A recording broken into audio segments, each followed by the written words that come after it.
What are you doing in my swamp?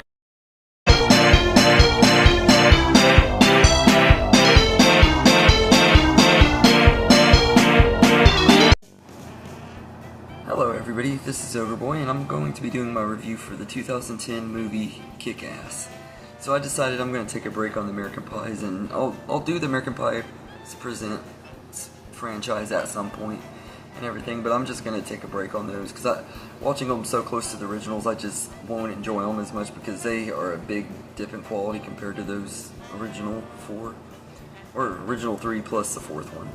Because the fourth one came out after some of the spin-offs, but so anyway, this movie is pretty good. It follows Dave Lisowski. I never could pronounce his last name. I'm just gonna say Dave, and he is an unnoticed high school student and comic book fan. And one day he decides to become a superhero, even though he has no powers, training, or meaningful reason to do so. He has no motives except he just wants to be a superhero and save people. Which I think is actually a really cool motive. Just you want to do it to help people and stuff, and you think it'd be cool to do to save people and stuff. I think that's awesome and everything. And this is an awesome movie. I think it blends comedy and action very well, and the cast are amazing in here. Aaron Taylor Johnson is absolutely perfect as Dave and everything. I absolutely love him. He's an actor who has come a long way. And just a few years after this one, he did Avengers: Age of Ultron, and he's amazing as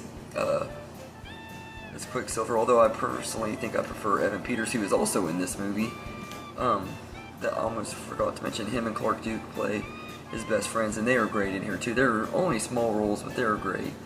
And I think Evan Peters is the better Quicksilver though. But Chloe Grace Moretz, she just steals the show as Hit Girl. She is awesome. She is really, really badass, and just she kicks a lot of ass and stuff. She kicks more ass than Kick-Ass himself, and she's just so freaking cool.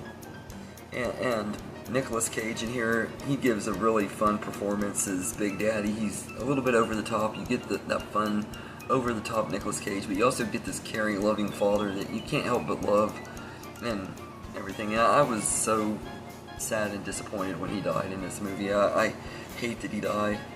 And then also you got Christopher Mintz-Plasse as, I'm just going to call him Red Mist because I can't remember the character's name, but he is really good in here and stuff too. I love his chemistry with Kick-Ass and their little fun shenanigans, and I hate that they ended up having to become enemies by the end of the movie, but he is good in here. And Mark Strong is really good too. He's a really good villain, and I don't think he's quite as strong in this as he was like Shazam, but he's still a really good villain in here and stuff. So I think all of the cast are excellent, and the action scenes are great too. There are so many great scenes, all the best ones that are involving Hit Girl though, but there's also still a few fun good ones with Big Daddy too, or Nicolas Cage's character. It's weird calling him Big Daddy. It just sounds weird. Me calling Nicolas Cage Big Daddy, that sounds, I don't know, I just don't like it. It makes me uncomfortable. But he is great in here and everything, and I love the meta jokes too. And like, even though it has a lot of meta jokes, just like kind of like with Scream, except for the superhero genre, it has a lot of good jokes and meta humor and stuff, but while also staying grounded in its own reality and taking itself seriously enough that you can enjoy the movie as a heartfelt experience and stuff. Like, there were some good emotional moments in here, especially when you see Big Daddy die and Hit Girl is talking to him and everything, and it's pretty sad and everything. And then when you see the characters finally get their revenge and stuff at the end of it, it is very satisfying. And seeing Mark Strong blow up with a bazooka is just a lot of fun to watch and everything. So I don't have very many negatives with Kick-Ass. I think really the only one I would say is the romance between him and his girlfriend just is not believably written well at all. It's pretty much after he goes as Kick-Ass the first time, he gets jumped and is almost left for dead and stuff. He almost dies, and then he meets, or the girl that he has a crush on thinks that he's a gay dude, so they become besties and stuff, and he's her gay bestie throughout most of the movie. And eventually he reveals himself to her that he's kick-ass and not gay and stuff. And she, at first, you think she's going to be upset and stuff, which is typically what these type of movies usually do. They usually make them upset, and then they just automatically, after being upset for a little while in the movie, they come together by the end of it. But this one, she's upset for like 5 seconds, and then she's like, okay, you can stay the night and everything, and next thing you know, they're dating and having sex and all that and stuff. She's just all happy that he's a straight dude. I was like, he lied and manipulated you. Why are you so happy and wanting to be with him?